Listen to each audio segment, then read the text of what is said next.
I want you to picture something with me. It's an image that has been really stuck in my head all week, and I have a feeling it's going to resonate with you. Maybe a little too uncomfortably. Okay. You are standing in a room, and right in front of you, there's a pane of glass. Flawless, cold, completely clear. And on the other side of that glass is the person you want, the person you desire. And you can see them perfectly. Exactly. You can see every single detail. The curve of their shoulder, the way they hold their coffee cup, that little flicker of an eyelash when they laugh. Mm-hmm. You know this map better than you know your own neighborhood. But here's the kicker. You cannot touch them. Right? You can't speak to them. You're just held in place. And it's not because the door is locked. I don't think you've even tried the handle.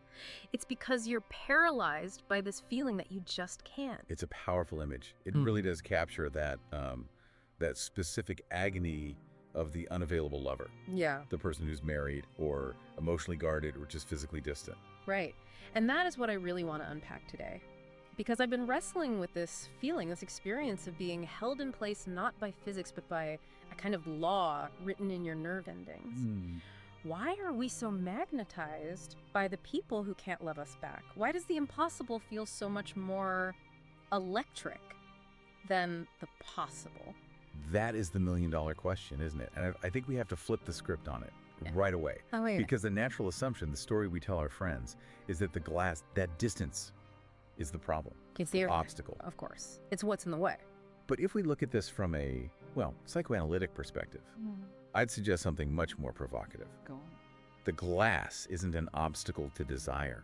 The glass is the structure that creates the desire. Okay, hold on. We need to slow down there because that sounds like you're saying I'm doing this on purpose. In a way, unconsciously. That the glass is there because I want it there. That feels so counterintuitive when you're the one, crying into your pillow at 2 a.m. It is deeply counterintuitive. It goes against our conscious story. Yeah. But think about how desire works. The argument is we don't love these people despite their unavailability. We love them because of it. Exactly. The unavailability isn't a bug in the system. It's the main feature. That is a hard pill to swallow. You're saying the distance isn't the wound, it's the fuel. Precisely. Let's run a little simulation. In your mind, Okay. what happens if you remove the glass? If that unavailable person, the one you've been pining for, writing poetry about, suddenly becomes totally available. Right. They show up. They're just a person sitting on your couch, eating cereal with their mouth open, asking you where the remote is. They leave socks on the floor. They have morning breath. The mystery just evaporates. The shimmer is gone. The figure dissolves. Yeah. Behind the glass, they're pure potentiality, a blank screen for your fantasies. They can be perfect because they're silent. They aren't close enough to contradict you with their, actual reality. So if the glass breaks, we don't get a happily ever after. We get what? Oh. We get collapse.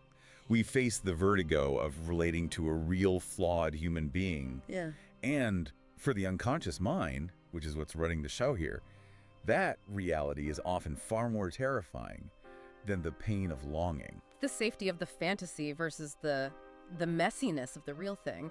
But where does this even come from? I mean, we aren't born this way, are we? Yeah. Or is this something that gets wired in early? Because not everyone has this pattern. Some people seem perfectly happy with available partners. It's not universal in the same way, no, but the roots are almost always historical. We have to do a little archaeology of the self here. We have to look at the first lesson in desire, and that usually takes us back to childhood. Okay. There's this incredibly evocative image that comes up in analysis all the time. The closed door in your childhood home. A closed door, like being put in timeout? No, not punishment. Yeah. Exclusion. Think of a room in your house growing up. Maybe it was your father's study or your mother's dressing room. Or just the parents' bedroom when the door was shut. Exactly. A room you knew was important, saturated with meaning, but you weren't allowed to just waltz in. Okay, I can picture that. Standing in the hallway, maybe pressing your ear against the wood, hearing low voices or laughter, feeling small. That's it. That feeling of something important is happening in there and I am not part of it. That exclusion creates a peculiar electricity. The room matters because you can't enter. If the door was wide open and it was just a messy office, you wouldn't care. You wouldn't care. But the closed door teaches the young psyche a fundamental rule. Wanting is not born from possession. It is born from prohibition. We learn to love what we must not touch. So we're conditioned to see the forbidden as the most valuable thing. And it goes even deeper. This connects to what we might call the primal scene.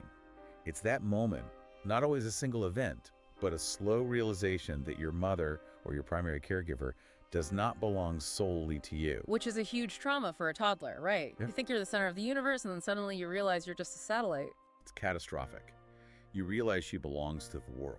She belongs to the law, often represented by the father. But today it could be her job, her passions, her phone, anything that takes her gaze away from And you. it's the original prohibition, the first no. Yes, the realization that I cannot be the sole object of her desire. And that wound, that loss, is what actually births desire.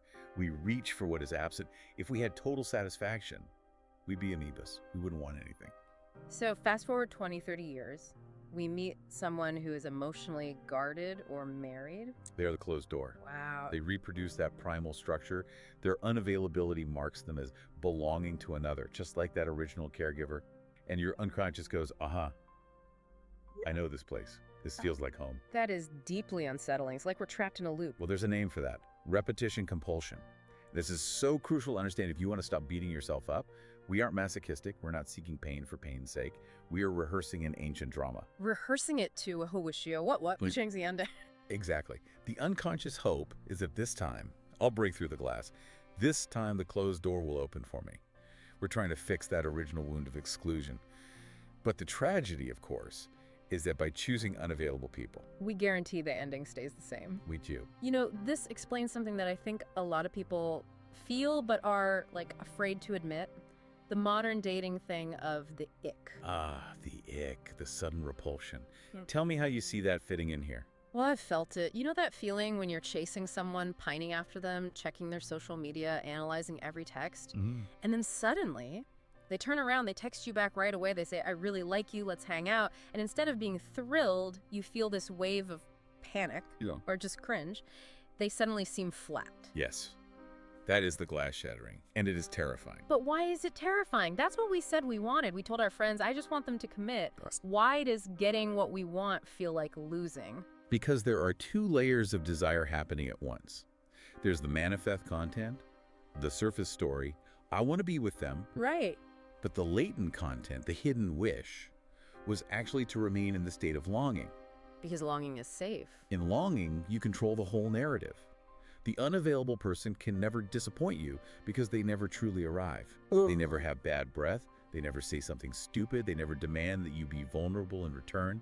The moment they become available, the fantasy dies. And you're left with the question, what do I actually want? And that question is paralyzing. The unconscious creates this high-stakes drama to avoid what it fears most, the banality of satisfaction. Wow. We'd rather have a tragic romance than a boring Tuesday night. Well, yeah. So we're essentially using these people as props in our own internal movie. That feels a bit predatory, honestly. It's a harsh way to put it, but from an analytic view, yes.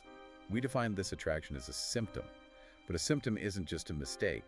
It's a compromise. A compromise between what and what? Between the drive for union, that feeling of, I want you completely, and the internal law that forbids it, the unavailable lover is the perfect solution. They let you feel the desire, I want them so bad. while simultaneously guaranteeing that the desire will never be consummated.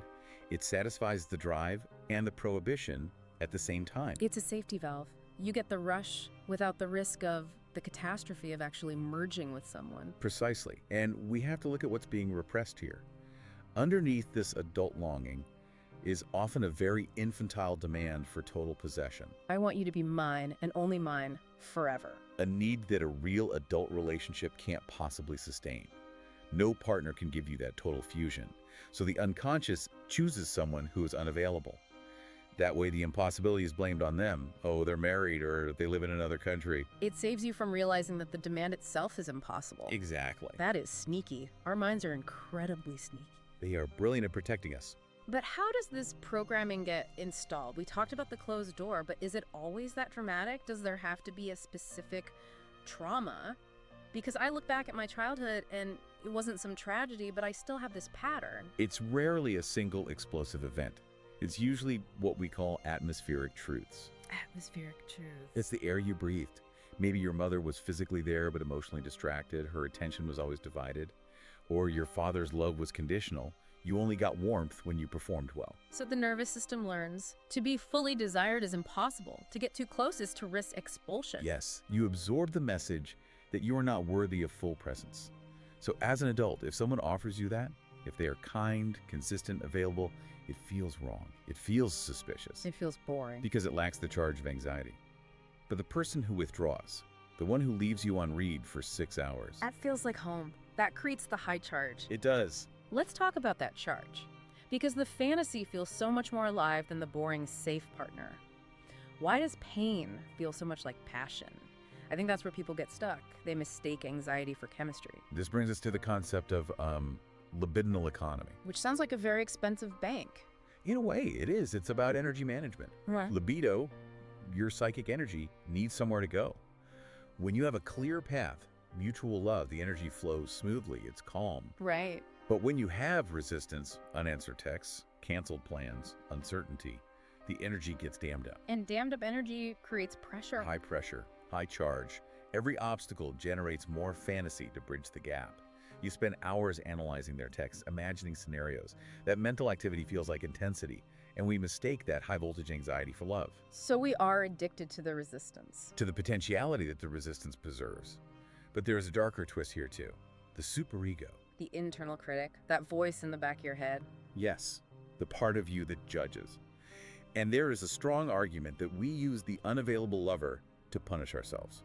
Oof, that's bleak. How does that work? If you have a deep-seated belief that you are unlovable from those atmospheric truths, you need to confirm that belief to keep your world making sense. By choosing someone who rejects you, you get to say, "See, I knew it, I'm not enough." A self-fulfilling prophecy. We preserve our internal story even though it hurts. It confirms the internal law. The superego says, you don't deserve this. You pick someone who acts like you don't deserve it. The cycle is complete. This is heavy, but it also makes so much sense. It frames this whole pattern not as I have bad luck, but as I am actively, intelligently constructing this situation. That's the key word, intelligent. The symptom is intelligent. It solves problems for the unconscious. Okay, walk me through that, the logic of the symptom. Why is this smart for our brains to do? If I'm suffering, I want to know what I'm getting out of it. Well, there are usually 3 distinct benefits. First, it preserves agency. As long as you are chasing, you have a goal, you have hope. If I just try harder, I can win them. That feels better than helplessness. It keeps you in the driver's seat, even if the car is going off a cliff. Okay, so it's about control. Better to be the chaser than the one just sitting alone. What's number 2? It maintains boundaries. This is huge. If you're terrified of losing yourself in a relationship, of merging completely, picking someone distant guarantees you stay separate. You remain an independent I because there is no we. Exactly. You never have to compromise on which movie to watch because the relationship never gets real enough for that. That's the fear of engulfment masquerading as a fear of abandonment. Wow, that hits close to home.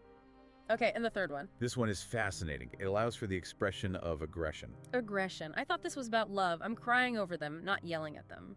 Think about the suffering. Look how much I hurt because of you. There's a subtle accusation there. It's a monument to the failure of the parent or the lover. I am suffering and it is your fault.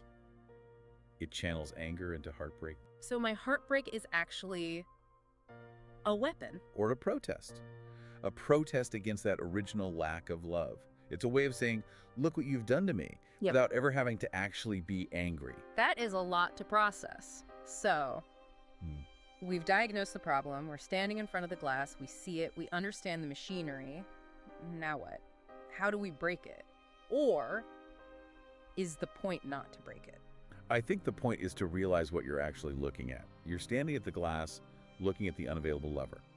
But if you look closely at the surface of the glass, you don't just see them. You see a reflection. Your own. You see yourself. You see the parts of yourself that you have declared off limits. The unavailable lover is a mirror.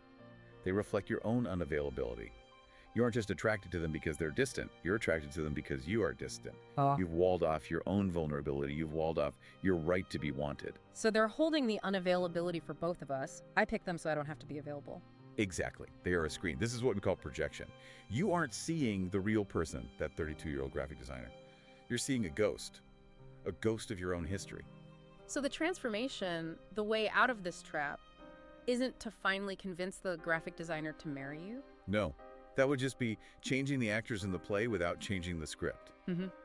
The transformation comes from understanding the glass itself. We have to move from the question, why can't I have them, to the much more dangerous, much more fruitful question, Which is, what law within me requires that they remain out of reach? what law within me? That puts the power back in our hands, doesn't it? It stops us from being the victim. It does. It moves us from victims of bad dating luck to archaeologists of our own history.